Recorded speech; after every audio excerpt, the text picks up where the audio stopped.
কি বললি? স্কুলের গল্প বলতে যে কার কাছে বসছিলি? হ্যাঁ বলবো নিহান ঋতিক না নিহান। ভালো কথা। কি? যেটুকু তো কালকে কথাটা বললি না যে কিং মামার মতন একটা কি ঘটনা ঘটে গেছে, বল যেটুকু। কি? কিং মামার কি হয়েছে পড়ে গিয়ে? দাঁত ভেঙে গেছে। আর তাহলে তোদের ক্লাসে কি হয়েছে এটা বল একটু, যেটুকু, যেটা তো জানেই না। আমাদের ক্লাসে দাঁত ভেঙে গেছে। কিভাবে পড়ে গিয়ে কিভাবে পড়েছিল?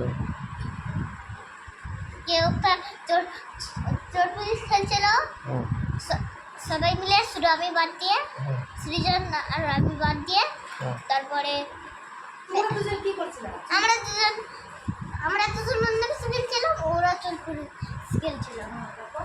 তারপরে ওরা আরো আমাকে ওদিকে এরকম পা দিয়ে গিয়ে দিয়েছে, ওকেও পা দিয়ে ফেলে দিয়েছে। তারপরে ওর টাকা দিয়েছে, আমার টাকা দিয়ে।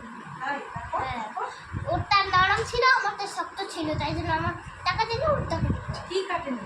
ওই যে দাঁত, মানে কেটেছে? এই যে এটা কাটেনি, মানে এটা রক্ত ভরে দিয়ে আর দাঁতটা ভাঙেনি। তো তোমারটা ভাঙেনি আর ওরটা ভেঙে গেল? হ্যাঁ, ওরটা দাঁত নাম ছিল তাই না? ওদের মতো, আর আমারটা শক্ত। তারপর? কদিন পরে তো তোরও দাঁত ভাঙবে। ওরকম করে না আমারটা। তারপরে